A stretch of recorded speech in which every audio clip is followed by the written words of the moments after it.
Welcome to Slamfire Radio, episode 632, recording live on November 19th, 2025. I'm your host, Adriel. I'm another host, Kyle. I'm another host, Dustin. And last but not least, I'm your host, Cowtown Tony. Is my internet lagging or is that just Tony's? Probably just me then. Probably mine. I mean, you're both in Alberta. You should both have. Why don't we start with what we did in guns? Dustin, do you want to start us off? Do I? I did some things in guns. Obviously, more prep in the show. I've been working pretty full tilt for the last little bit on it. Gosh, I wish I could talk about it more than just I did some things. One day I will get to, and I'm excited. Anyway, we did a little bit of made a little bit of progress on the storage area on site, and that's kind of cool. But then that led into big pain in the butt. I'm going back and forth with the CFO right now. They want me to change like the location of my business license. I'm trying to get like a supplemental address for this storage unit, and now I'm going through the Firearms Act line by line so that I can make a better argument to him other than you did it for them last year. So anyway, that's been fun because our CFO was appointed by our previous prime minister, and that office is run like Ontario's. Not quite that bad, but they're not adversarial, but they certainly are not as friendly or like there to help as, say, the Alberta CFO would be potentially. So anyway, that's my little rant about that. I have done everything to make this space exactly what you guys want, and still a no, huh? Anyway, yeah, so beyond that little rant, I also, on the weekend, I worked the CCFR table at a gun show on Saturday for it was a historical arms show, Arms Society show. Anyway, they have a couple of them, several of them out here every year, and it's always lots of fun because you get to see some really cool things. Like it's going to be like 90% wood guns, like a lot of those guns going to be more classic or older, which is also kind of fun, seeing some fun models. There's like, if I had gone there with $800, I would have come back with one of two guns, potentially. Actually, one of three, because there was a little antique that was in the price range that I could have bought. Just the ammo would have been really challenging to find. Because as everybody knows, antiques are technically not firearms, and if they're functional, you can take them out and shoot them. But I got to see a gun for the first time. 31 rimfire, or what kind of ammo? It's 32 rimfire, yeah. They have brass conversion kits. I've seen them. I know it was slightly more. I didn't have cash on me. It's a real. There's a better prohib caliber in that range that I got told about that I'll probably head more into the direction of 44. I don't remember the details. It was another Scott, the other guy that I was working the table with, had some secrets for me, but I gotta confirm that a little bit more. I haven't run down that rabbit hole yet. It's just been a busy little bit. But anyway, there was a couple other long guns I wanted, but the really cool thing, I've never seen a pepper box in real life before. And so that was a cool thing to check off my gun experience list. If anybody that doesn't know what a pepper box is, it's like a gun from the 1600s, and if you can envision like a pop can sized cylinder, but with a whole bunch of little barrels around it, like 10 or 15 little barrels, and this thing would fire one at a time. You'd shoot a whole bunch of rounds. I've seen images of them. I've seen lots of drawings of them. I'd never seen one in person. And this one guy at this end table had exclusively stuff from 1700 and earlier.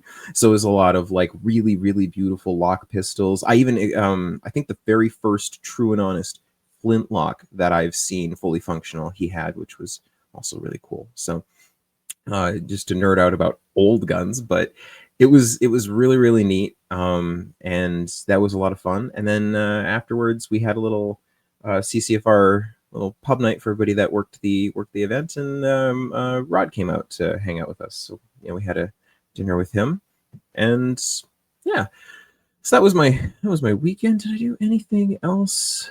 Oh yeah, while I was there, I made friends with somebody at a table across the way from me. He runs a little import company in North Van. His business card is downstairs, or else I would be reading it off right now. You'll get a shout out next week. But anyway, he was one of the few guys that had some black guns, like they were bringing like modern firearms. And one of the guns that he had on his table was that little short barrel lever action mag fed shotgun, that fun space gaddy looking thing that I said I really needed, and I've nearly purchased a couple of times. Anyway, so I started playing around with that, and we got chatting, and he told me to give him a call, and he'd give it to me for cost plus 10. So yeah, so I'm gonna probably buy that gun from him. It was as a thank you for working for the CCFR. Was kind of his. He was like, you guys are like actively fighting for us, so if that's the gun that you're interested in, I'll give it to you for a deal. So yeah. Anyway, cool. Yeah, so I'll let you guys know next week if I get the gun. I've been so stinking busy with work, like ever since that show. I just haven't really stopped, so I haven't had a chance. So, but yeah, hopefully I'll have a new gun in my possession soon. Tony, what did you do in guns?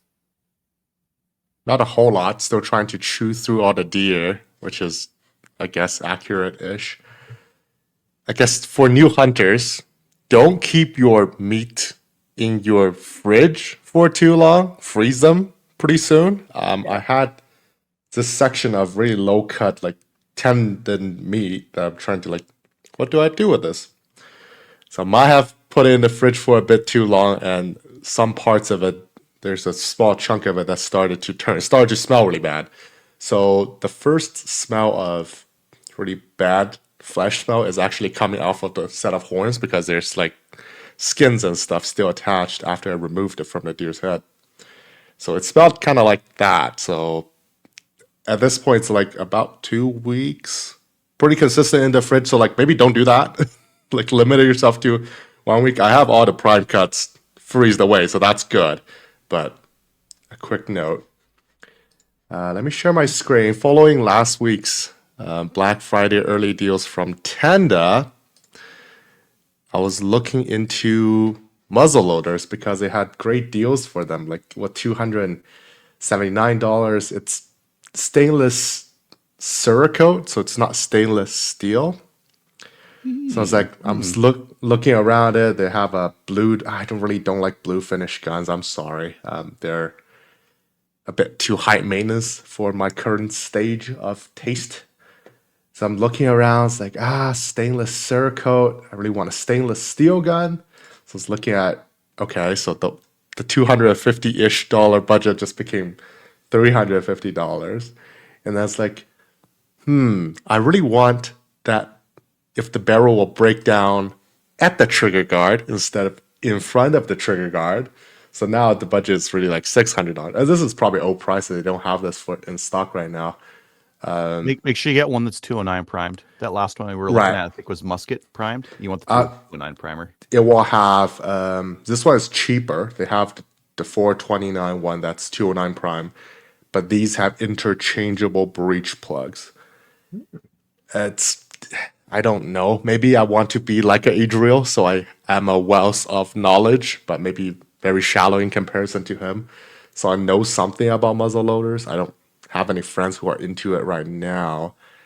So I'm sitting on the fence. If there's a very good deal, I might grab one, but it seems like a lot of work, and your knowledge about inline muzzle loaders like these, a 209 prime, for example, you don't have a nipple that's on the side of the gun.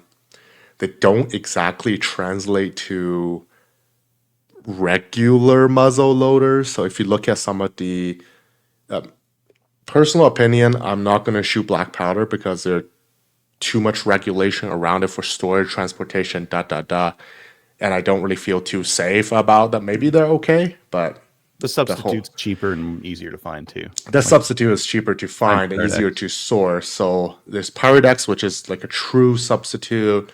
777, Blackhorn 209, White Hots. These are all Hodgdon offerings. I like Hodgdon products. I reload with their stuff. But there's some of the pelletized forms are specifically designed for inline. I guess like ignition can be a problem if you don't have an inline setup. So Well, if you look at the pellets, Tony, they're like a Coke can with a little hole in the middle. So you need the flames to go. You need your primer to go down the little hole. Go in the center, That's why you basically. need the inline with it, ideally with the 209. Yeah, What was that stainless one you were looking at on Tenda? I'm trying to find it right now. The Traditions Pursuit G4. I think this one is an older model too. That's why it's so cheap. And Traditions, they don't even have them anymore. Also, I don't want a 26-inch. I'm really picky about these things. I don't think I'm in a rush for one. I can't You have the hunt. 24-inch? If I have a 20-inch, I would have a Carby. Oh, but you need the barrel length a lot. I know, but it's not like I'm hunting with it. I'm not living in Why not? muzzleloader hunting zone. I could, but Yeah. I've already handicapped myself once. I don't think I need to handicap myself twice. This is just a novelty gun. This is just like a learning tool, basically. Like I have a muzzleloader in case someone asks me how to work a muzzleloader. I have a general idea about it, but anyway. And then Anything else from Tenda? not anything I can see that's too impressive. Are you buying it right now, Adriel, to do a review on it? God. It's in my cart. It's cart. There's a 24-inch barrel here. That's $233. Yeah, that one's blued. So who cares if it's not going to be a working gun? $233. Yeah. Sounds like it's going to be neglected. You know what? If you review it, I'm going to buy off of you. How about that? That one's cool. This Buckstalker, I dig this. It's all black. This is neat. I like this. It's so shiny.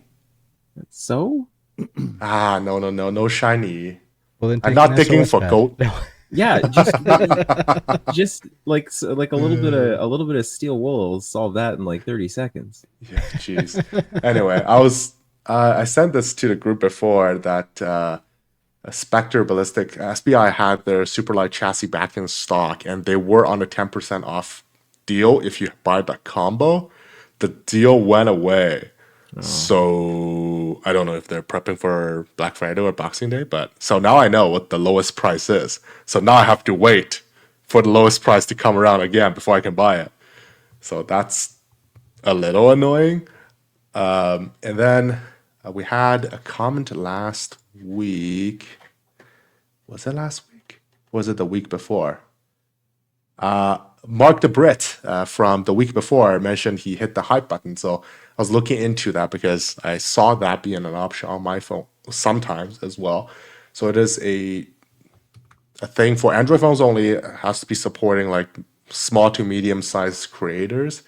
And you get 3 chances to, I don't know, algorithm bump up their video slightly, something like that. It's available in these countries. So I'll post this in Discord in case you're interested to dig deeper. I don't know if in reality it's going to help us much, but I guess it will help some of the smaller creators. We get hundreds of views sometimes.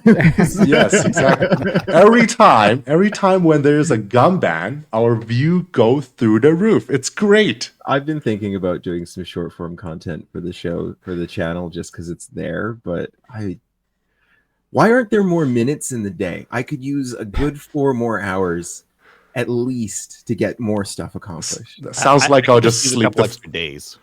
Never mind minutes. I'll take a couple extra days. A couple extra days would be great. Could we, like, if the week could be 9 days long? Yeah, that'd be much better. Yeah, that'd be so good. I could get so much accomplished. I would just fill it with more stuff. I would too. Yeah, I have of a course. pile of stuff to fill it with. I literally have notebooks of projects like that. My God. Oh, one other thing that I forgot to mention when sorry, Tony, I don't mean to talk. No. That's all for me. So I gathered. I know I was making a joke about this in the group, but while I was working this week, so the show has a bunch of inventory from like last year and the year before. It's all Prohib replica stuff, and it's all being stored off site with somebody else's license while we wait to get our site set up and my license applied to it. And while we're doing, so I'm working off of like pictures that were taken sometimes like 3 years ago and just given to me in like on a thumb drive. And there's a couple of these rubber rifles that I'm trying to identify because we might want to use those as a basis for getting some DWATs made for some characters. And I'm searching what I think these are, and just doing like a Google search. Like, I just need images because like, trying to match these pictures to images. And wouldn't you know it, that the photo that was the most helpful happened. Like, I click all the images. Oh, that looks a lot like the one. Let's make that one bigger. And I'm like, I reckon. Oh, it's the hunting gear guy.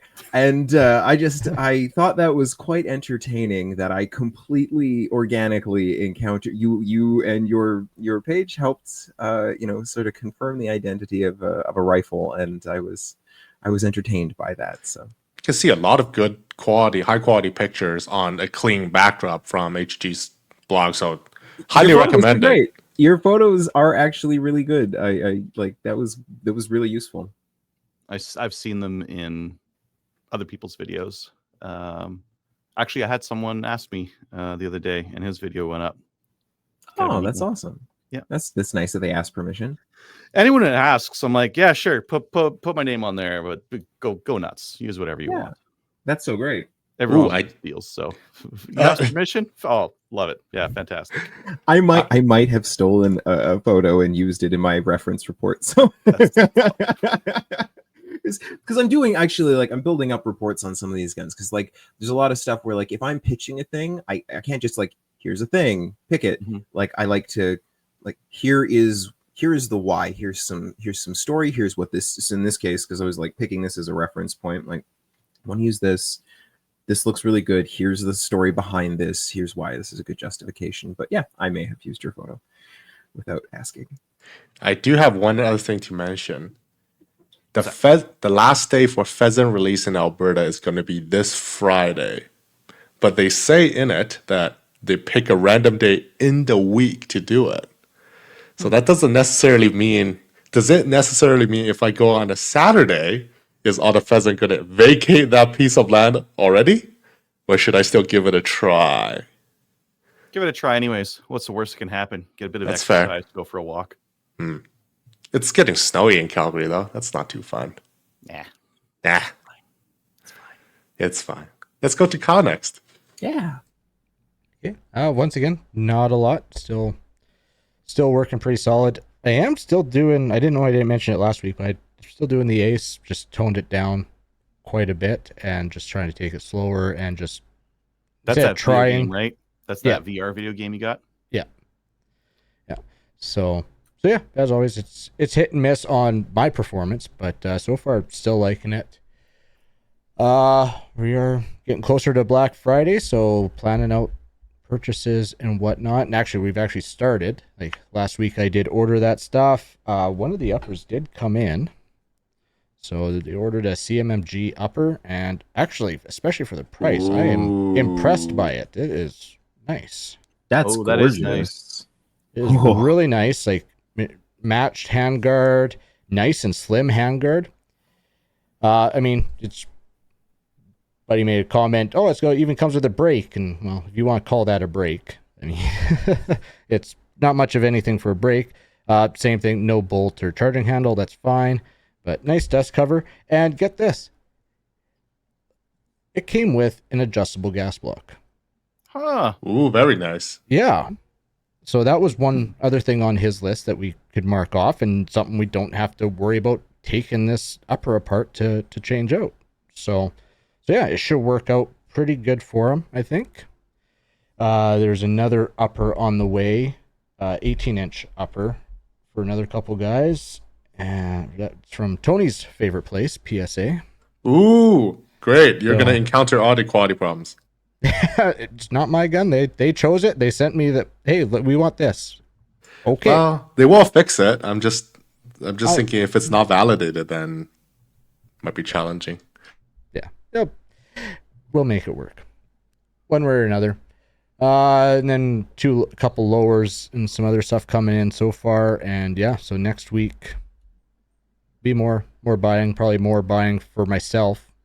next week. So I want to wait till actual Black Friday, because sometimes the really, really good deals, like they'll do like a pre-sale and then they'll really give out some deals on the day.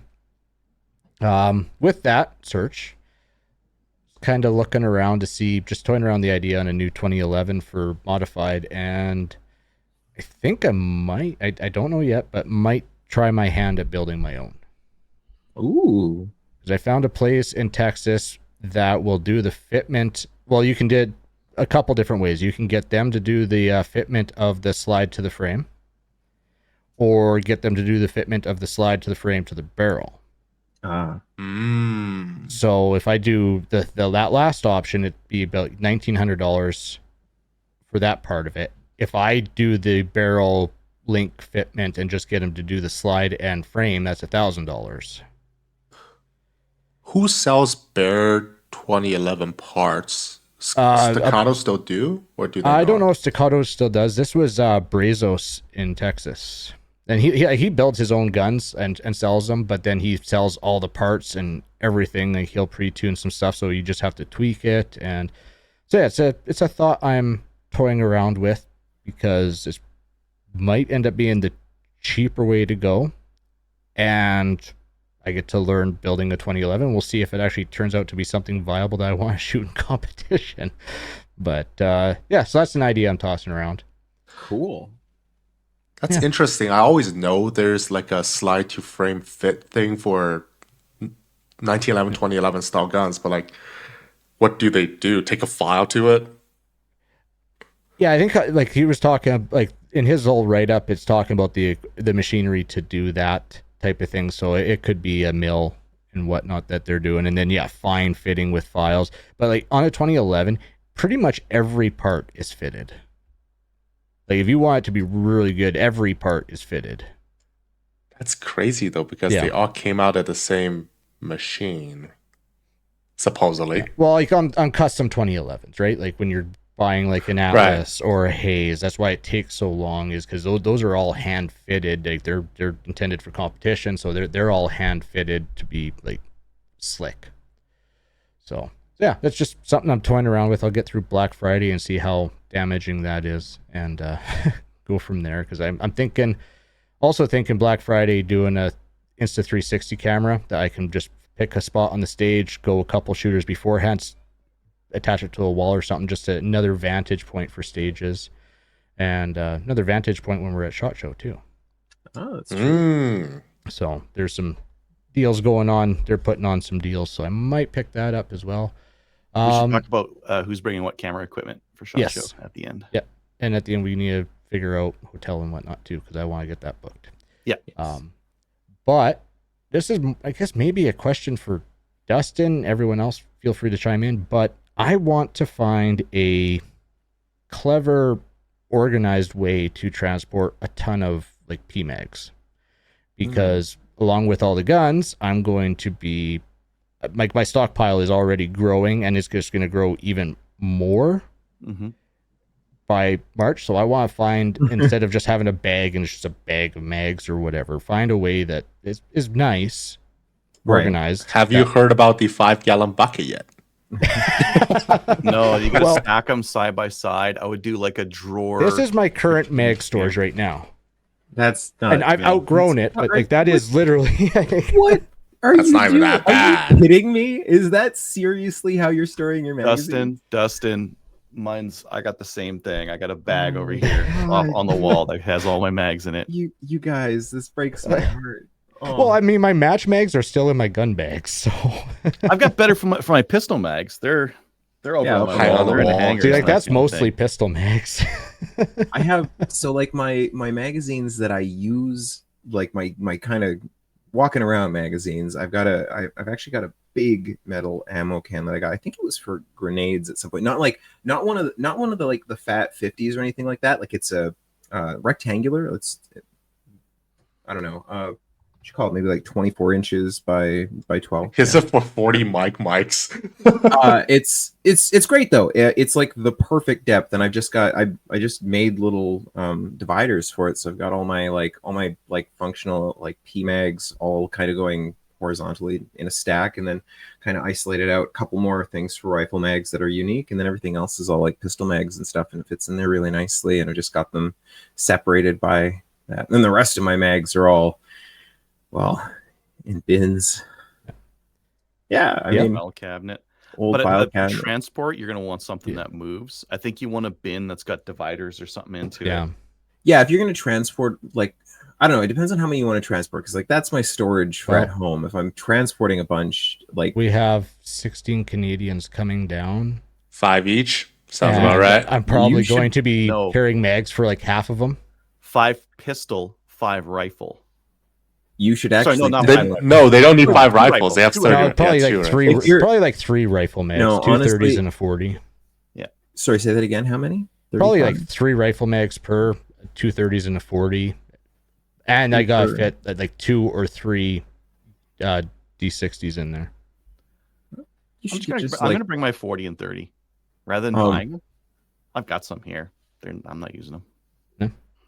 Yeah, because so that was a gripe with where we were ordering from. So get this, AR15discounts.com, and I talked to a buddy who ordered a bunch from there, and he never ran into this, but they wanted to put like pretty near everything to the FFL.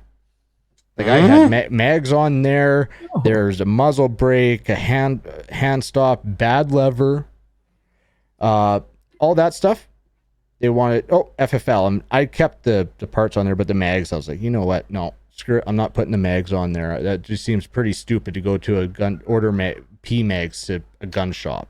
Yeah, but that's silly. This full upper, yeah, no problem. We'll send that to your house. Course, so well, I'm gonna. That's odd. We emailing on FFL, and I didn't find a nice way of saying why are you stupid. So, because I want to ask him, okay, why? This is ridiculous. Like anywhere else, like you're, unless it's serialized, it should not go to an FFL. I think for PMags, there always gonna be a curve to it. It's difficult. Honestly, the solve is one of the small Rubbermaids. Like we move so it would shock you how many just like millions of dollars worth of prop stuff is transported in various sizes of those Rubbermaid containers. They're perfect. Sorry guys. Like, moving around. He said, "Dad's drunk while he's driving. Kids, do as I say, not as I do." Yeah, I think you're right. Like a Rubbermaid, and I'll build a. You'll use it afterwards. Yeah. Well, that got store the mags. Like people, people aren't using PMags in Canada. They're not going to want to go through the effort of pinning them and carrying them back. So for pistol mags, search up some of the 3D printed models just because they're straight. The pistol so mags, they'll throw a pin in there and bring the pistol mags for most of them. Yeah, like, because you're not gonna. A lot of the people do because they use those pistols in Canada. Some don't. Some have left them here, which is not a problem. But I'm looking. Rubbermaids resolve 30 pistol mags right here. I don't need more. That's not true. I need the extendo ones. Yeah, those are great. Mm-hmm. But yeah, that's lots of looking, lots of figuring, not much action yet. So that's it for me. Adriel, how about you? Did a PAL RPAL course over the last weekend here. Good times. Not many people doing the RPAL. I think next year I'm going to do like just an RPAL every 2 months rather than every month. That's a good plan. Yeah. I'm looking at buying a muzzleloader right now. I don't know if you guys noticed, but I did notice you typed that in there. Oh, what? So I'm looking at the manual right now to see what kind of stank you can put through this thing, and they're not Magnum rated, I don't think. No, they're not Magnum. Okay, Tony, this thing's light though. The G4 is 5.5 pounds. Ooh. Yeah. You're gonna feel that pushing a 50 cal bullet. Like, yeah, 100, do you see my choice of hunting rifle? Yes. Boom. Lightweight. They're rating up to like 120 grains for everything. I think 120 grains for everything looks like. Which, if I feel like it, great. But they don't have any numbers for round ball. Which sounds kind of silly because why would you use Randball when you've got like Because it's Stable. fun and you can cast it. I have 160 or 170 of the things. Yeah, I got a whole bunch of that stuff. But I need to do a video on what's the fastest time I can pull off shooting 2 rounds. Not very fast. Not very fast for me. Anyways, yeah, I think I'll get that stainless one there. Tony, you said you wanted the stainless one, or you wanted something else? If I were to buy one, I will buy the very excessive one. We'll talk after the show. I think you can convince me to buy a cheap one then. Yeah, I could just as easily buy 2 from Tenda and then down to you. I was actually down in Calgary last week. Yeah, during the week I was in Calgary. Thursday. Did you do 1 round trip? Oh yeah, I just came back again. Basically a 308, except for the loading and unloading. Yeah. End of the day, you still got to fire that thing, which means you still got to clean it, and then cleaning them is a total. No, you don't have to fire them. They have breech plugs, so you could push it out. Ugh. Dump it. You're gonna ruin your powder. Why? You might as well just shoot let her rip. Well, what if it's too dark and you're like a minute past the light? There's a good point. There- Yeah, I guess. But no hunting after dark, no shooting after dark. I thought there was a think they changed stipulation with those. Aren't you allowed to discharge them even after in the name of not transporting a firearm loaded? Just wait until the time and then just hit it. Yeah. But I mean, speaking of transporting, I don't know if you guys know this or not, but you can transport a muzzleloader loaded, Powdered, but no cap. I Cap think. off. Yeah, because it's not primed. It's hardly even a gun. It's just got the potential of being a gun. Just saying, if it's turn a this black into a powder gun gun, with this one little trick. Yeah. I'm gonna go do some more hunting this weekend. Not for deer, Ooh. for grouse, and that kind of thing. Help some friends out with hunting. Take some video footage and focus on that kind of thing. Maybe you guys know who I'm going out with, but we'll see. Oh. I don't know. That's it. Maybe I'll buy again. Who's left? Tony, did you talk? No, to everyone went, I think. Well done. Who's left? No one. No Go one. on. All right, let's go again. Let's keep going then. Let's do. Yeah, you want to go again? No, you gotta trim down your show and tell. It's gigantic. It's taking up so much space. I know. You cut some of the stuff out of All there. that old stuff, yeah. Maple seeds, those are done for the year. It's too cold. HG Firearms Training, that December 13th one, I think it's almost sold out. Wow. Pals are selling out quick. Our pal afterwards. I'm really I would love them to get in touch with me about that at some point. I really would like to get the ball rolling because there is a lot of interest in pals still. I don't think they did a training course in Alberta because a buddy of mine applied and didn't hear anything back. And I asked them and they're like, well, we don't know. So yeah, I don't know if they did training courses out here. Sounds like you're working too hard and there's not enough demands anymore. No, there's tons of demand. But you just have to drive to one of these small towns and there's all those farmers have guns and none of them have licenses and they want someone to come out there and teach them. BTSA, Tony, you want to talk about that one? Yeah, sure. So coming up December 6th, there's a dynamic shotgun challenge match. It's more like a combat style. I don't want to use the word, but it's less of a how do you say, chest rig everywhere kind of thing. Tactical, more tactical. There you go. Buckshot and slugs, I believe. And if you have a short-ish barrel shotgun with 5-round capacity, you can come and play. I think you can join. You have your rounds on your shot card or a bandolier. Is a bandolier acceptable? I think bandolier is acceptable. That's probably how I'm going to show up again. Sign up is on Practice Score. You can also find the BTSA Action Shooting League Facebook page. And I believe Taylor is hosting the match, so you'll be able to ask questions in case you need to. So, yeah. Cool. Getting into the news. Who's got this New Zealand thing here? That's me. So there's a YouTube video. I'll send it onto Discord. The person speaking is the New Zealand Minister for Courts, and looks like they're doing some, but not complete, firearm law reconfiguration reform thingy. The person is called McKee, and she entered public life as a lobbyist for the Council of Licensed Firearm Owners. So before we have Brandon Herrera for Congress. Today we have Tracy Wilson for MP. but we should put out as a sign.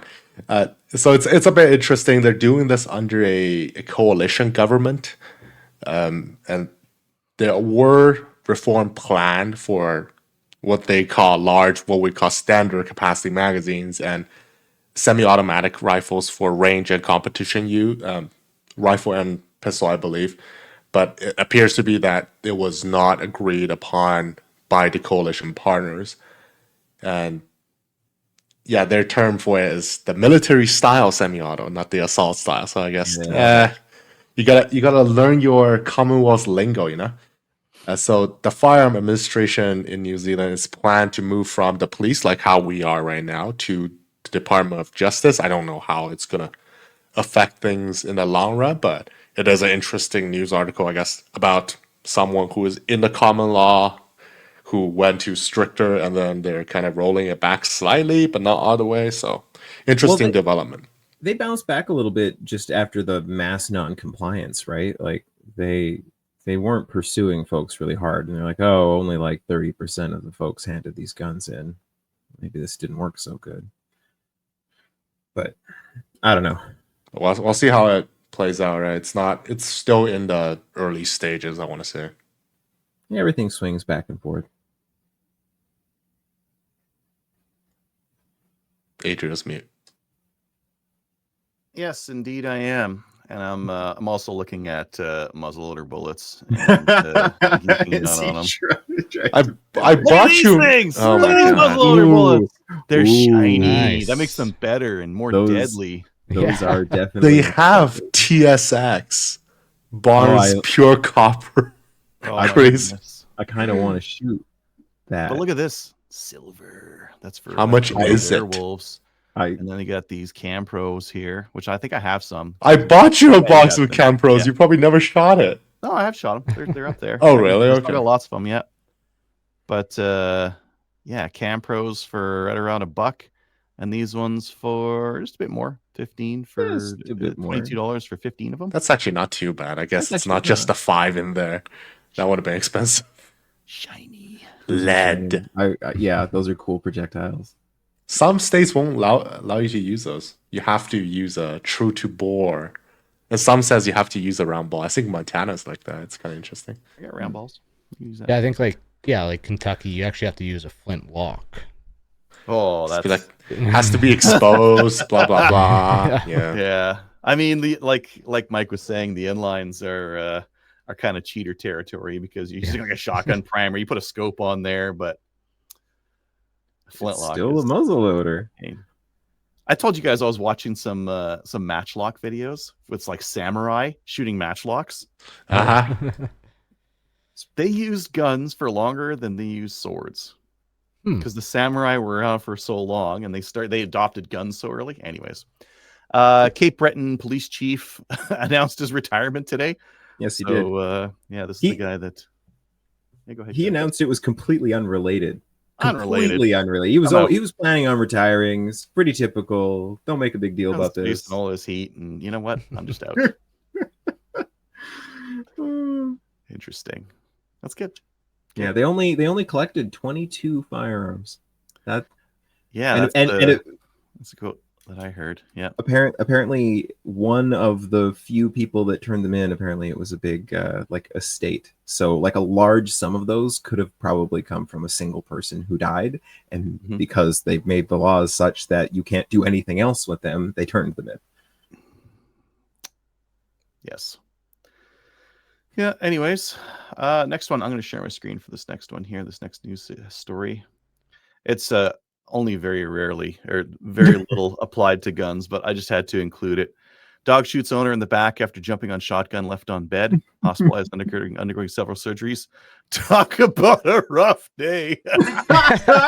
Oh, So sympathetic. That's so good. So this guy got shot. Anyways, I'm gonna make a pun about it. Oh, I love it. Well, one could argue if his shotgun was left in such a way that his dog could jump on it and it could go off, perhaps it could have been stored more safely. Yeah. yeah. Dogs shoot people probably Bird shots or probably once a year. Probably once a year, someone's like going hunting, their dog jumps in the boat, someone gets shot. Probably once a year. Yeah, that tracks. I can see that. Yeah, I can see that. Like, shotguns generally are not very drop safe. So, No. Or dog safe, apparently. yeah. Well, Yeah. Oh, I heard about this one. When you guys added it. I did. So, it's Oh no. it just tells you how much secure storage we have to do comparing to actual service people. And Well, they have to store it in a safe.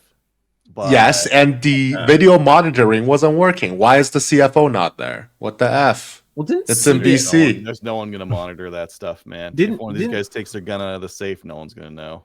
No, it just has to be monitored. It doesn't matter if it's being monitored by a robot that doesn't even call in. Yeah. The law says it has to be monitored. Like for like monitoring for storage, if you have an app that'll send a notification to your phone, That's that good. meets the definition. Yeah. Well, I'm just saying how lazy the departments are, I guess, and they don't have any lockouts for after hours. So this CBSA lost a bunch of guns. This isn't even a shock. There's I there's guess. like they're like unaccountable for like something like 15 or 20% of the firearms that are registered to them right now are like just MIA. Let's not talk about it. But yeah, short story is it's in Prince Rupert, BC. CBSA officer took his duty pistol, service pistol, out of the safe at the detachment, I guess, at the station after hours, and when murdered his ex-fiance in like a big mall or something. So And himself. yeah, not good. Yeah, and himself. So not good. That kind of thing happens. It does, and there's not a whole lot you can do to stop it. Not really, because like, what if you just wanted to use a machete or something like that? Yep. Or that guy End that result. got out of jail and used a hammer just recently. Yeah. It's But gross. the guns are so evil. We have to lock them so hard, so they're not gonna. We should lock our knives too. Yeah, it's working so Oh. well for the UK. Save a life. Did you guys see the clip of the guy going Spin your around knife. handing machetes out to homeless? Oh, what? Oh, what? Didn't see that one. No. I'll send it to you guys. Oh, that's Anyways, nothing to do with anything. no, that's the dark commentary on our current existence. I really like dark humor. It's No, it's my favorite. Yeah, and I appreciate that. it's about as dark as it gets. Speaking about dark humor, someone made a new Glock switch for the new Glock V models that are supposedly you can't do that. Yeah, it only took a like minute and a half, day. eh? Yeah. Which is exactly what we said. Like, oh, how long are those going to be in people's hands Yeah. before somebody's hacked it? Like Yeah. everything else. Nature finds a way. Well, Then when not- you say that the purpose for the redesign is to eliminate the switch, you just motivated. You just somebody, invited the whole. Yeah. Yeah, you can. Yeah, you just kind of turn the clock on it. I'm sure with enough effort, they could make it so it can't. But it would a cost rather. Yeah, You need to make the gun very expensive. Probably change a couple things about it. Can you? I don't know. Is there a Evil Genius SOT in the States that can make 1911 full auto? I bet there is a way. Yes. there's lots of ways to make a 1911 go full auto. with enough time and a machine shop, anything's possible, right? Fair. Well, I think that's the fundamentals of it. Like, I think just the very basic mechanics that make a semi-automatic pistol function, you could always do something to make it go full auto. Like, Mhm. you know, it's Mhm. just engineering. Yep. Indeed. What's next up here? New gun stuff. Shooters Global started their Black Friday sale, 40% off. Or Yeah, and I was 40 just off. looking at that. It's only on 40% off on some stuff. Their shot timers looks more like 10% off. Sad, but Yeah. okay. This is not a Black Friday sale. I just think it's interesting. Iron Guns has the Henry Supreme in 300 blackout with a 16.5-inch barrel, and that's $12.70 US. That's not cheap. Oh, that is not. They're cheap. not cheap No. guns. That's fair, but I don't. It's a cool gun. Oh, I don't quite understand the fascination of Canada was 300 black. Henry's. Uh, Well, you can I hunt know. with it. Yeah. You could with the 223 now too. Now you can. Yeah. What's this cost in Canada? 16, 17. Almost 18. Oh, Markup, yeah. 17.99. Yeah, I don't know what the conversion rate is. It's probably actually it's probably not worth it. It's probably worth it to just get locally, so you get warranty and all that kind of stuff. It's not gray market. Yeah. Gray market. That's how they called it. Yeah. No, I would say get one from RDSC or FOC or something like No, that. get it from RDSC. They have 10% off right now. Oh. Black Friday. There you go. Get it from RDSC. Yep. Done. Yeah, speaking of, RDSC has a Black Friday sale using code fall10. Today and tomorrow only. 10% everything in stock. So then it's not Black Friday sale? I don't know. It's a week before Black Friday sale. Sure, let's go with that. I love that the thing that Adriel found interesting was a lever gun, even though he doesn't like lever guns. And Oh, I hate them. yeah, yeah. You're wrong. It's He just fun. liked 300 blackout. You know, I was sharing with you guys that mare's leg in 44 mag. I know what you were doing. Oh I just God. don't know. It's I don't know how good the holster will work. I want It- it in a holster. It won't. It doesn't work well. No, There's- but like, will it hold? Like, if I go bow hunting, can I take Mhm. that 44 mag? Is like, What if you have a scabbard instead? yeah, well, Leather? it's That's what it I want is. It's I a want leg holster. holster Yeah, thing, but big old scabbard holder Yeah. thing. No, I feel like you should have it cross straw like this. I think Kydex holster for that. Yeah. yeah. Oh my Kydex god, holster. Yeah. Well, cut out the front of it a yeah, fair exactly. you would need so much Kydex to cover that thing. bit. That much. Hoshi. The Kydex You buy it- GC tube. You buy a standard sheet and you'll be good. Yeah. Standard sheet is like that big. No, No. Like a full sheet. it's a 1x2. Yeah. I buy them in like a 1x1 sheet from Yeah, you can buy them in 12x24. that leather place, Tandy's. Oh yeah, Tandy has. Yeah. They have Kydex? Oh, yeah. It's sheets. Kydex. Yeah, I need to visit that place. I've never You done. should pick awesome. Pick them up because every once in a while you run across a problem. You're like, man, I just need a plastic part this big, and like, I'll just take some of this Kydex and hit it with a heat gun, and boom, there we've got it. Right? Sounds like the 3D printer is going to fix that too. Stronger Kydex than- will be harder wearing. Though. It's stronger, yeah, for sure. Bass Pro has 10% off when you buy online and pick up in store, and they have Wild Wednesday. Well, Wednesday deal's not very good. Not very good. You know, I'm still having problems with this sorting. I still don't like this sort by relevance. They're all like, show me the stuff that's selling. I don't know if it's the same system as the US, but this version, the Bass Pro version of the website, currently, from what I see, is much less usable than a Cabela's website back in the day. I don't know why. I don't know how they managed to downgrade their web. Sounds like an IT department issue. Oh wait. No, Cabela's had like customized theirs, and they'd spent quite a bit of money making it like a really good experience. And this Bass Pro one isn't the same as the US one. There's a new platform. It's not as good. They haven't customized it as much. Hmm. I haven't seen.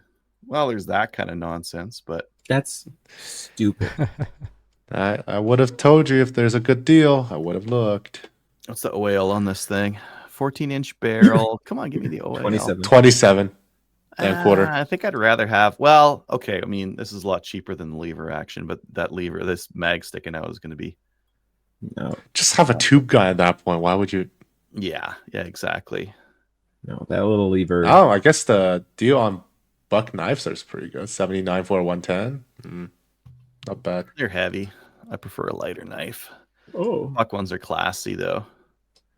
Oop. Some blinds. Okay, that's enough of me shopping there for now. They have LTL slugs 20% off today. What's LTL? Less than truckload? Sorry, I come from a shipping heavy company. I want the light field ones, the 3.5 Commander slugs, 3.5 inch.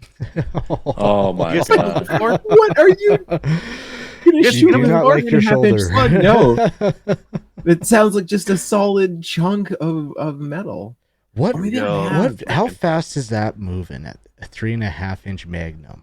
Yeah, you can't find them anywhere. 15, I thought. But no, No, you get that out of a 2 1900 3/4. Yeah. 1900 Oh, FPS God. for velocity and a 600 grain slug. Ooh. It's a Wow. Sable. Oh, that's a Sable one. They have a non-Sable. They Oh, don't sell That's it a anymore. slower one, I'm guessing. It probably broke some arms and that kind of thing. Yeah, because it was just like a cylinder, right? I think I have seen these. Ridiculous. 1 3/8 ounce slug at 1900 FPS, and it does 4,800 foot-pounds of energy. Wow. It's pretty much 1.5 ounces. Sporting Rifle is saying they're less than lethal. LTL. Oh, I guess the bear thing. I want the slugs. I want the more lethal ones, not the less lethal ones. Well, I think that's what they were meaning by the LTL 20% off. Who Just will want to take buy the- that from Cabela's? I don't get Take it. the plastic off and put a slug Well, on somebody top. that doesn't want to, hurt a bear. There's lots of oh no, bear, no, don't eat my kayak, bear. Don't make me shoot you with this rubber bullet and piss You you would just off, use bear. pepper spray on it then. You would just use Look- pepper spray, right? Looks like your dinner is escaping. You should go catch it. Ooh, that's cool. It's $180 though. Did you guys see that super fat bear from North Van walk through people's? That was a good video. Like, Chunky. what is a fence? Chunky bear. There's another one in Fort Mac too. Yeah, it's about that time. They're looking around for places to hibernate, and they're just, I don't know, using their mass. Yep. Where are we here? Brownells Black Brownells. Friday sale has started. Anything good on there? Not bad. Not bad. It's a big site, and same thing. It's not that you have to kind of know what you're looking for on Brownells, Mm-hmm. but It's hard to shop Brownells if you're just wandering if you're just around. browsing, It's like yeah. they have a huge inventory of anything you want. Yeah. That's why you need to have the good sales front and foremost. Hook me on those, and then I'll probably get some other stuff too. Yeah. Looks like up to 16% off Hornady reloading, facts and barrels and rifle actions 12% off. Ooh, facts on barrels. SB braces like 25% off. Mag pulls on sale. Yeah. Cool. No code needed. But with that, if you're going to go to Bass Pro or Cabela's, go to our website and use the link. Yep. Lockhart sent out an email about their conspiracy. This is their manually operated AR thing. And they have a spring assisted straight pull. It's going to be $15.99. The spring assisted pump action is going to be $16.49.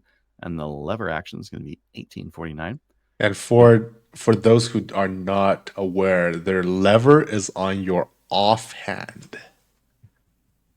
It's really weird. And apparently you will be able to swap between the 3 configuration With as the long as you parts. get the Yep. parts. So, of that's a pretty pump crazy. action, they put a lever forward. On the forend. At the forend, yeah.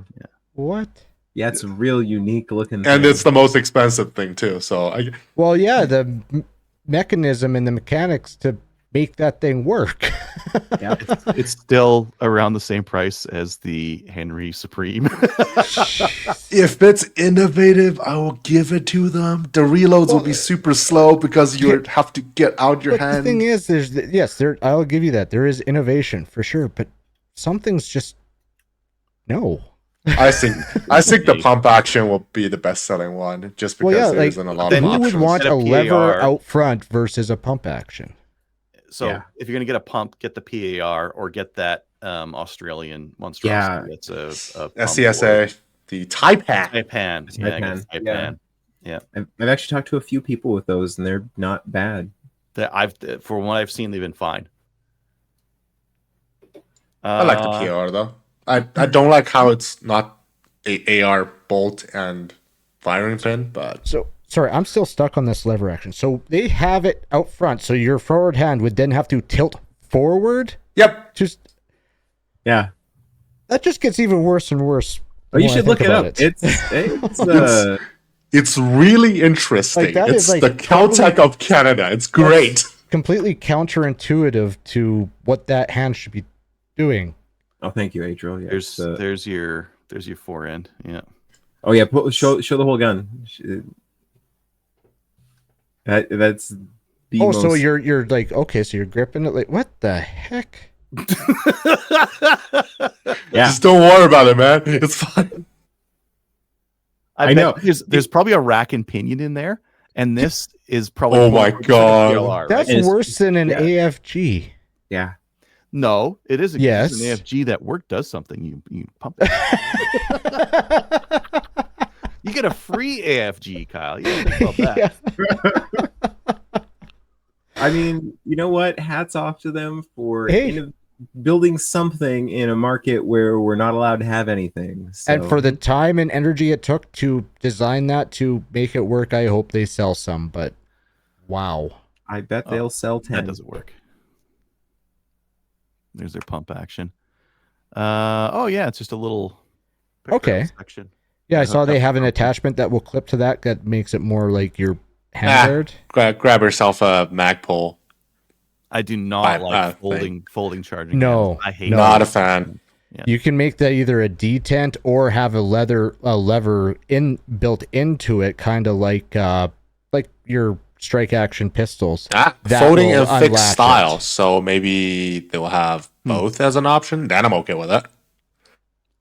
That's a huge. If that's fixed, that's yeah. Well, it's nice that you can, if you can have it fixed in that position, then cool, and then you can fold it for transport or whatever. Yeah. I guess I don't know, man. that's that.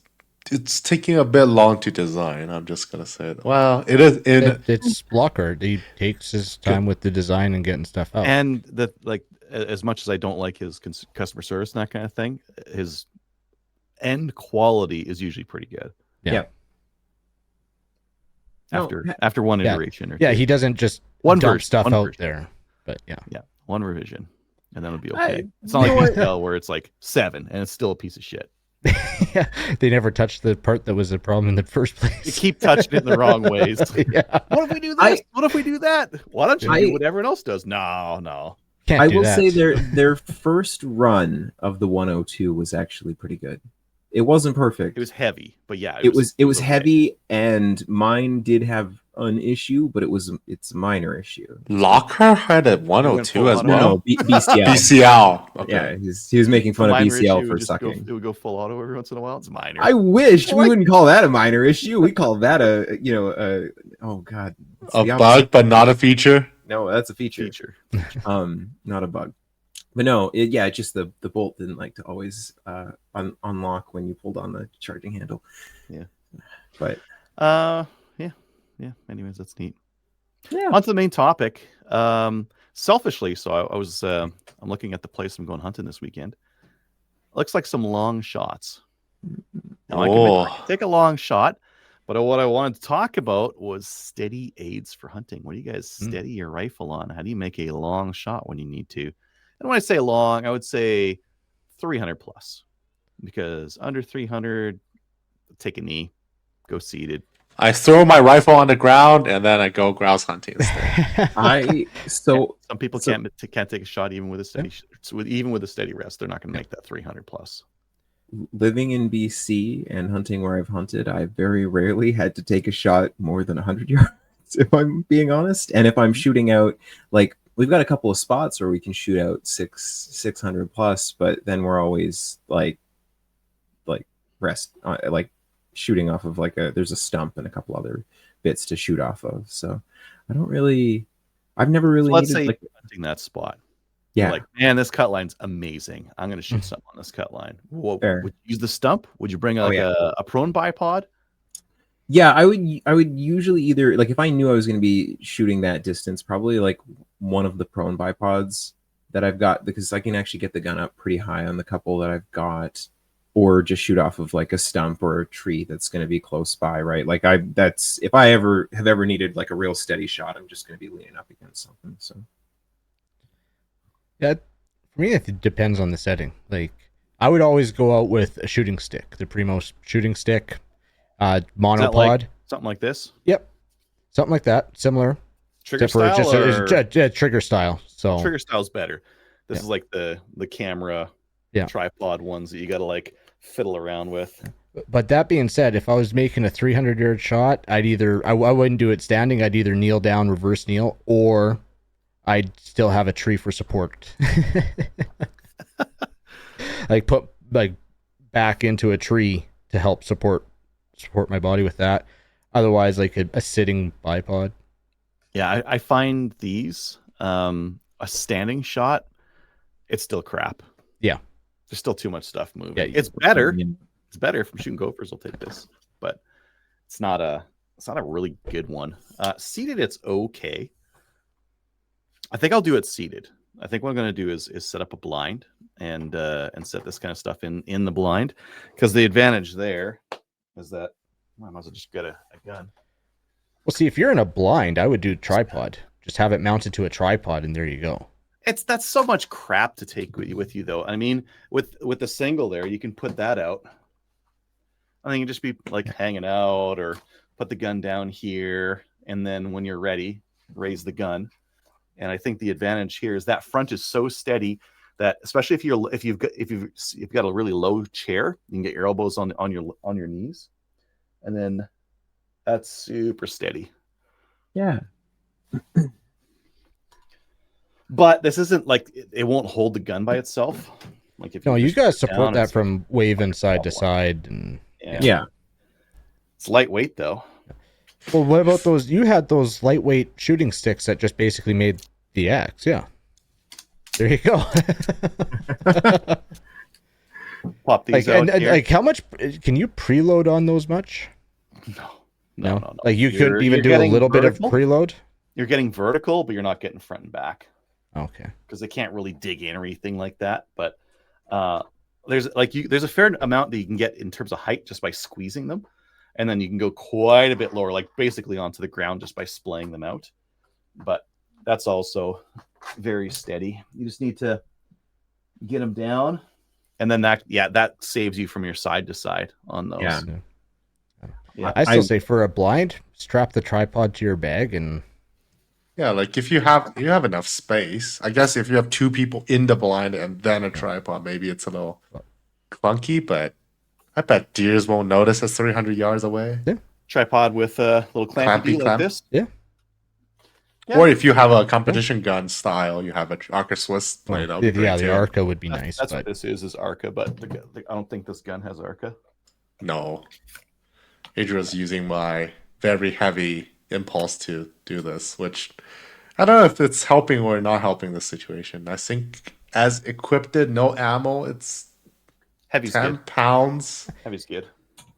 Just pop that on there.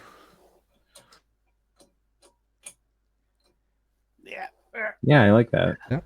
The problem with this is, what if I've got a deer at an angle away and it's not directly in front of me? Now I got to pick the whole thing up, move it over, and then get behind the gun. And it is nice and solid. Like I'm just barely holding onto the gun right now. Maybe if I tighten up that ball, it'll be better. I'm just barely holding onto the gun right now. It's better. For sure, it's more steady. Like I could put it down here and just barely rest it on my knee and it would be fine. That is better from that perspective. But if you have a cut line, you're only firing at one direction. You'll be all right. For a cut line, this would be really nice. A lot of crap to take with yourself, though. It's true. You have two people. It's fine. Bring a pack mule. This big thing. It's not even that bad. Yeah, you could put it in a backpack or something like that, I guess. Yeah. Well, a lot of camera bags would have a built-in tripod holder externally as a strapping thing. So I'll probably bring this for SHOT Show. I'll just pull that off and put the camera on there. It's nice and light. Or maybe I'll get. You brought that one last year for SHOT, didn't you? Yeah, I brought this one and that big heavy one, and this one's like, oh yeah, the way to go. If I'm sitting on the ground and not in a chair, that's the way I go. Yeah, exactly. Yeah, that's seated bipod. Yeah. That's the way to rock and roll, because that's nice and steady, and you can move the gun around. And that doesn't seem very tall though. put some It's preload really on tall it. if you're sitting. I have one of these. If you're sitting down, that's perfect. Especially if you've got like a little bit of elevation on what you're aiming at. It's Yeah, I use this with just one of the foam pads under me, but that's Yep. it. If you're in a chair, this doesn't work. no, yeah, you have to be on the ground. Yeah. Oh, if you're like sitting on the ground, got it. Yeah, I think these are still the winner for this year. that's smart. It's light. They're also easy. $20, so Yeah. I guess there's that advantage too. But yeah, these they carry fairly well. I'll gear up here and I'll show you guys how easily they can be carried. So that's how I'm always carrying my bino case.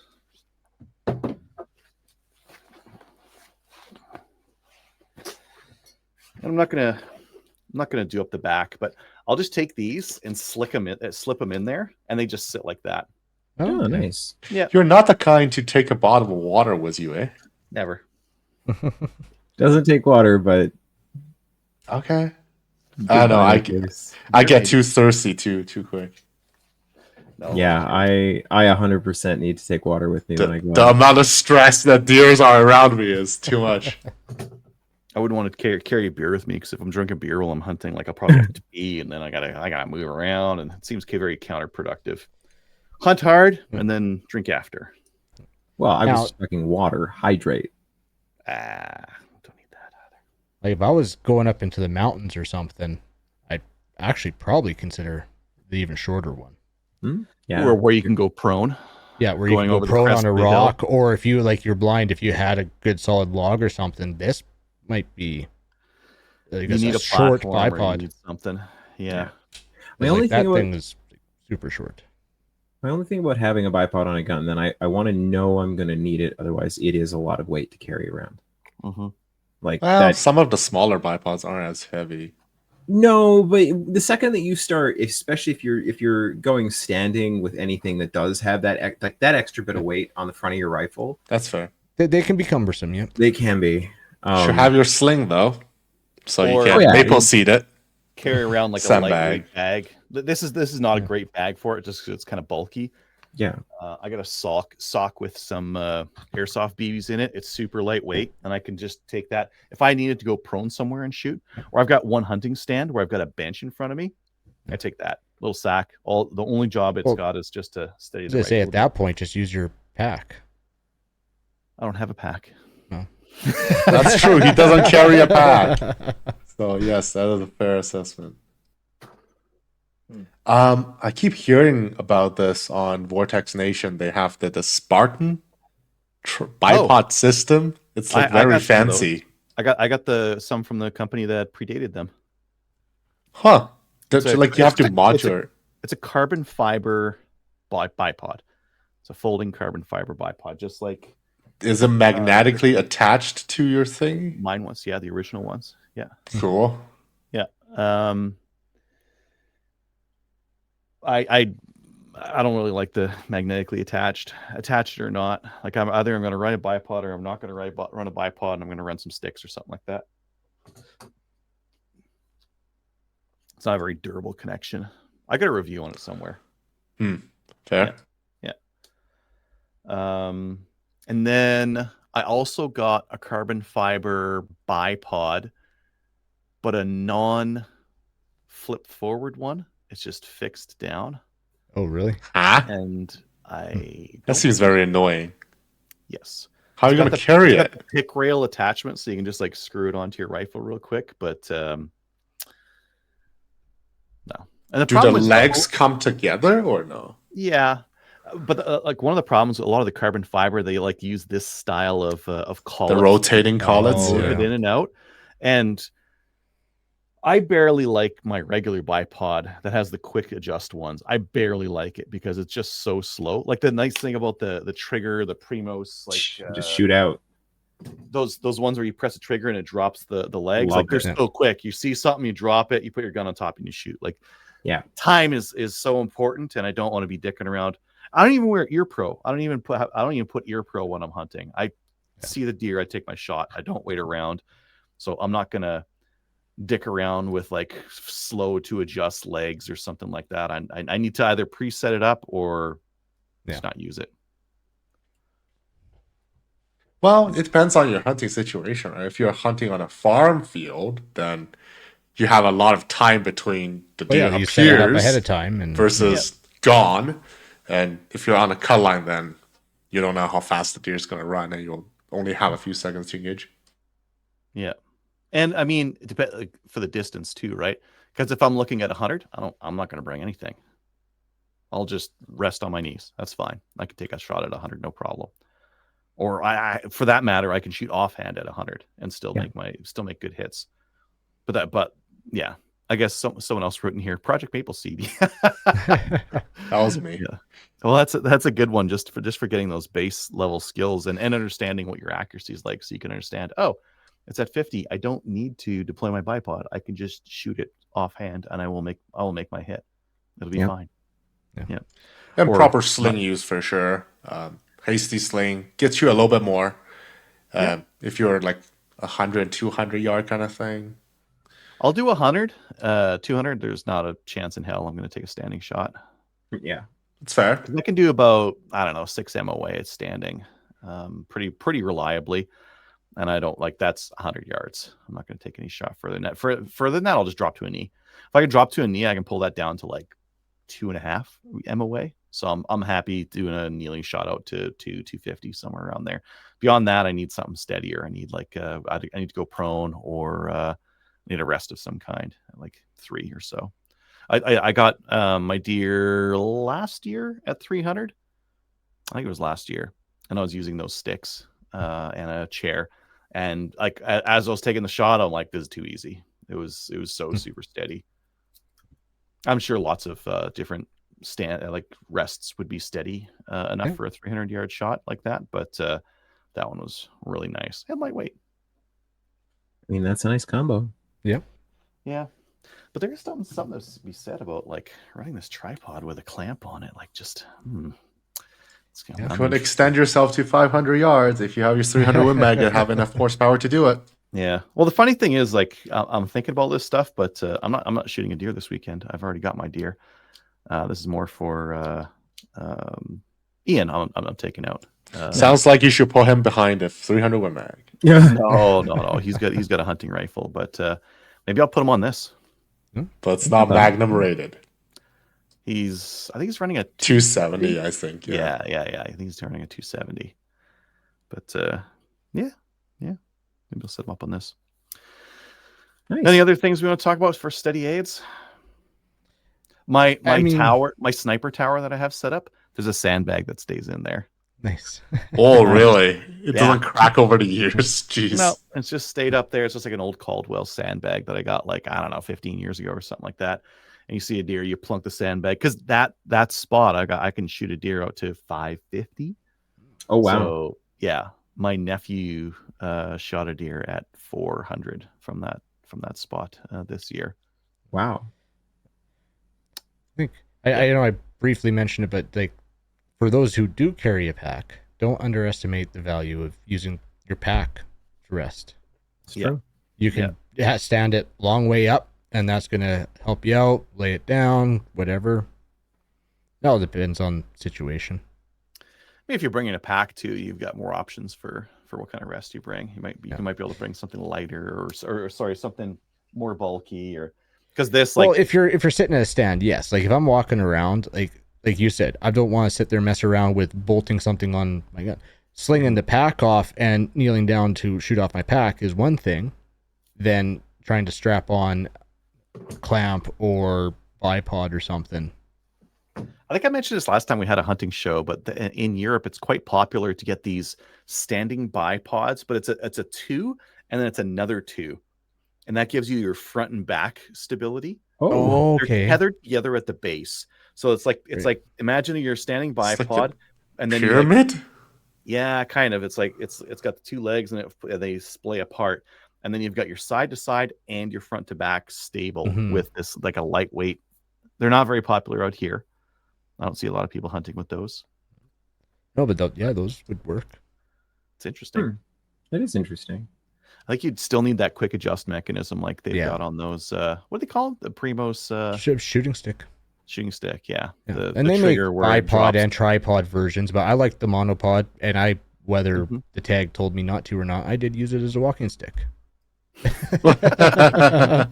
Yeah, I mean, the one I have over here It's is a not very full weight, comfortable. but Like it looks like a walking stick. It's got a Yeah. comfortable foam grip, and it's got a wrist strap for it. So yeah, you could totally use it as a walking stick just fine.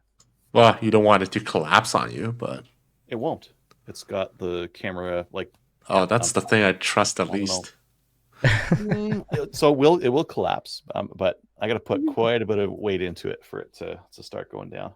Yeah, you can put a gun on that easy.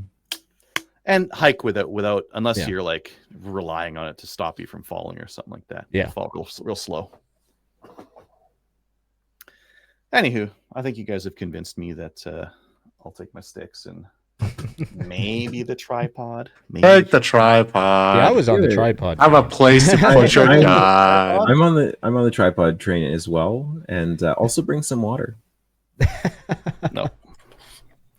Okay, tripod with the gun rest on it. Yeah. Yeah. Yeah. Yeah. It's not like you're hiking 10 miles into the mountains. Just carry all the crap. No. It's fine. Maybe I'll take a backpack even. Ooh. Oh, you're gonna just like intentionally not take water just to spite me. You'll look at the water. The wife might even offer you water. Hey, you want to take some water with you? You're gonna be, no, I don't want any water. You know what, Adriel? I hope you're sitting there in that stand. I hope at some point during the day your mouth is dry and you're like, oh shit, he was right. I should have bought some water. I drink a bunch before I walk out. That sounds way worse. That That doesn't was- make you want to go pee. I Sweat it out as you're on the want way. you to think of me when you're sitting in that tree with a dry mouth and full bladder, thinking, "Ah, damn it!" I'll send you a right. photo.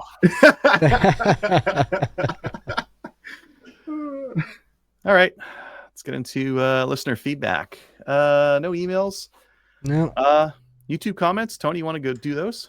Yep, we have 2 comments from Eddie on episode 631. Adriel, it's odd that your deer just ran off after you shot it. In my experience, a shot to the boiler room make them jump straight up over a yard into the air. A same thing happened with a black bear. Even tree rats and rabbits jump straight up when shot was a 22 LR. I see a lot of people talk about the mule kick, I guess they refer to it, as in that's a good shot. Sometimes they buck like a bucking horse or something like that. Uh-huh. I've seen everything though. I've seen them where they get shot and they just fall over, and you're like, why did it fall over? I don't know, just decided to die. And I've seen them where, actually, one year a buddy of mine and me both shot at a doe, and both hit it in the heart, and it proceeded to run 30 yards. Just completely obliterated heart, and yeah. And this one, I mean, I sent you guys the photos of, or I think I posted them on Discord. The one this year, like, Yeah. it's half of its heart is gone, hamburger, and its leg and its ribs and its sternum was cracked, and it still ran. Yeah. I've seen videos about of deer running like front one-legged as in a tripod because one of the shoulders was broken. They'll do so fine. Yeah. They will try. So yeah. Now, if you punch both front shoulders, they do the wheelbarrow thing where they're kind of like drive along. Kind of thing. Oh, I've never seen Really? them do that. That's Oh, that'd yeah. be They'll hard do to that. watch. If you get them in the back hind, they're not going anywhere because that's where all their power comes from. The back legs, so they need those. You take out both of those and their hip or something like that, they're hooped. And if like, to be honest, like the front one there, like that one, they can't go very far because typically you're getting into the chest area as well there, and they're hooped. So yeah. you got some heart and lungs action going along with that, with the front legs. And that's the shot I'll take if there's somewhere real nasty, like next to a cliff or next to a swamp or something like that, and I'm close enough, I'll punch the front shoulders, and it makes a mess and you ruin a bunch of meat, but it's garbage meat anyways, and they don't go anywhere. I guess for easy recovery per se. Yeah, heart and lungs is more reliable. If they're really close, I'll shoot them in the head too. Not a recommended shot. A lot of people think it's unethical, but why is it unethical? That part I don't get. They got small brains. and a lot of people haven't killed like farm animals and that kind of thing, so they don't know where on the Where head it to is. shoot. Where to shoot. And maybe their rifle, they don't understand their height over bore, or they don't That's understand their fair. accuracy, or the deer's head can move pretty quickly. Like there's lots of things that might cause that to be an unethical shot if you're Well, not- if you miss, I can see that. Sure. Well, no, you can also hit and not hit In the where you jaw, intended, right? yeah or the other. Yeah. When I was younger, I was out with someone. I watched a pretty gruesome, like part of a deer's face get blown off, and yeah, didn't Really? Yeah, yeah. That's I don't like it's- taking headshots. It's funny because ever since that, because this year for me it was just that was really close, and I don't know, maybe the bullet didn't want to expand. At it wasn't close enough, Tony. Like a headshot, you'd want to be within 50 or so. Well, yeah, for me it was gun to the head, right? So it was not as gruesome as I thought it could be, I guess. Yeah. So anyway, the second comment from Eddie Tony regarding the Mendoza RM22 and talk of detachable tube-fed magazine firearms. That reminds me of the MG2 pistol by Match Guns. Never heard of it. It's an interesting design, but not one I would want to use. There are videos on how to load it and use them online. The Remington 783 is derived from the Marlin X7. For the listeners, at that point in time, Marlin became a part of the Freedom Group. I believe that's the correct name. And I think at that point, like Marlin gave up all their not lever action guns to other companies in the Freedom Group. It worked well as a budget rifle, but Tenda's pricing is a bit high. Reliable Gun had them for $340 last year at their November sale. So very good prices, but it's just Remington. I don't know what I should say about Remington at this point. It's just a What is there left to interesting say? situation. They're toast. Are they toast again though? I don't even know. I don't know. Who cares? They're not very alive, so They have doesn't help. some 783s for sale, which is a Marlin X7. Anyways, Yeah, they ruined it. they Good rifle. There's your MG2. Whoa, what? It is very, very match gun, I guess that's the correct name for it, but does it have a detachable tube mag? That's an air gun. yeah, it's got a tank under the barrel. Single shot, or maybe Oh, so he's saying it's similar, but it's not actually a tube mag. maybe just in how weird it looks. I don't know. It's cool. But- Yeah. Kind of want it. No, I don't want that. That looks too nice. Too nice. What? It I don't looks want to like super beat nice. around a bush It with looks that thing and super shooting cool. squirrels with it and Oh. grouse. Well, no, that's not what I would be doing with it. But yeah, You need to have your eye patch on this side, and you have to be like prepared for particular styles. That would have been awesome on the back porch shooting squirrels. if I can't shoot like the Turkish, like that Turkish guy, just as apathetically as well, I don't know if I would even have an interest in getting into that sport. Like, That's fair, but that's a funny thing. I did some research on him. It's not his first rodeo at that No. point. He is like a very decorated athlete in like the military sports side of things during his service. The hand in the pocket is correct training for single-handed shooting at that era. If you go olden days, they put their arm behind their back. They tied it back there or something. Which that's what they have in the PAL course as their images there. They also have isosceles for standing pistol. Yeah, and then we went to like hand in the pocket, and now sometimes you'll see hand in the pocket, or you might see like a hand up here or something like that anchored. Yeah. I do that. Well, for action sport, it makes We're more action sense. shooters. Yeah. And that grip helps to sympathetically grip the other gun really hard. But that style of the hand in the pocket is the correct technical style. Yep. It's not just him looking cool. But but it does look nice, too. No, it's everything else. It's the whole energy. It's the lack of any other aids. He's like everybody else there is wearing some level of Cybernetic assistive gear. eyes or something. You know, everybody Yeah, else they looks got like the they fell out of like hats. everybody looks like they fell out of Cyberpunk 2077, and then he fell out of bed, and Came from the local pub. yeah, like he just came. You know, oh, I just got to shoot this match real quick. Oh, Oh, I won again. oh yeah, shocker. Back to the pub now. Yeah. Like, yeah. Cool. All right. It's cool. Yeah, that's all the comments we got for this week. Yeah, we've been having a couple discussions on Discord from a couple different people, but yeah, head over there if you want to talk about some gun stuff. I have a lot of people texting me, and I'm trying to push more of them to Discord because a lot of time they're asking me like, "Oh, what about this gun?" I'm like, I don't really know, but you should probably go over to Discord. It's probably someone who knows even more than me about that kind of thing. That's smart. Head on over if you're gonna go buy something from Bass Pro Canada.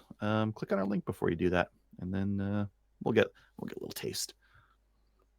Thanks to our supporters on Patreon. If you'd like to support us, you can find us on Patreon, where we put up special episodes. Maybe the SHOT Show one's got to go up on Patreon first. Yeah, that makes sense. We got more people. We could do And we daily. can do more editing too. Yeah, more editing and more daily updates. And Everyone bring a laptop, and we'll get Yeah. 4 editors going. I am Yeah. such a Well, slow we're getting editor. better. We're getting better every year. We're getting better at this. So Sounds like you should have an editor who sits at home, who like edits the whole thing. No, the no, upload it speed would is take too so slow. long to transfer Yeah. the files. That's Yeah. true. That's Like it takes You all gotta night do to it there. upload the video. So Oh, really? Is the internet just? I guess a lot of people are trying a lot to. of the do it. Everybody hotels is there have there. crap internet. Yeah. Yeah, and everyone at SHOT Show is trying to upload stuff at the same time. Sounds like you need to whip out a Starlink. Well, we could. It will be in the Jeep. So Starlink upload sucks. The Yeah, download, especially Yeah. yeah, and Yeah. especially when you're in a like urban area, especially. Yeah. It's no bueno. Yeah. Drive out to the if you- desert. If you want to let us know what you want to see at SHOT Show, send us an email at slamfireradio@gmail.com. Shout outs to anyone? Yeah, I would love to shout out Everett Godfrey. He's the guy that had that cool pepper box and all those other really, really cool, like really, really cool old guns. So he buys, sells, trades quality firearms and militia, apparently. I have his business card up here, the other one's downstairs. But yeah, that was cool. He had some cool stuff. He had like a $12,000 dueling pistol set. I wanted it. I know how you can get it. you do. for it. challenge and duel for it. I think that's how you get it. It's kind of like a Highlander kind of a situation. Yeah. He had a magnificent ethos. He's like, I've always thought like you pick an interest and then you get the best thing of that thing that you can, and you just keep doing that. And yeah, so I don't have the best behind me, but okay. That was just not bad. I got a shout out for Type 56, the story of China's army. He kind of typecast him on that one because he's doing a video on the Type 81. He's the guy that borrowed the Type 81 photos and graciously linked back and provided sources for all the stuff he got. But He's really blowing up on a channel, and he's like did some collaboration with Ian McCollum for Gal Weapons too. So Oh, that's like pretty cool. his like I never touch the history of stuff because I know how much work it is to look up that stuff, and that's all he does. So I'm like, oh well, take him. Like you're not competing with me on this stuff. You've got something Speaks proper to- Chinese too, which is very impressive. He spent some time in China. Yeah. Any other shout outs? I'll give a random shout out to Random Dave. He's missing from the show today. But I want to hear his hunting story still. So yeah. I guess soon. Yeah. Also Kelly's hunting story. I want that too. Hey Kelly. In a hot tub, wine in hand, deer over there, crossbow comes out. back to the wine. Something like that. Yeah. I don't know.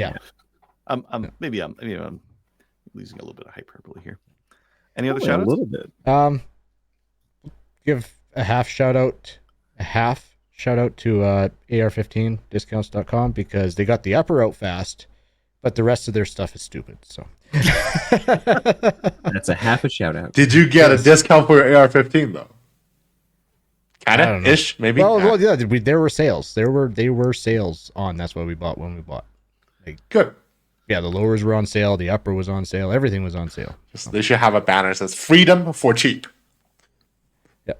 But we had more hoops for you to jump through than you really need to deal with. That's why you get cheap. Join our Discord server. Watch us on Facebook, YouTube, Twitch. Join the CCFR. And we'll see you next week. See you next week. Good night, Kelly. See ya.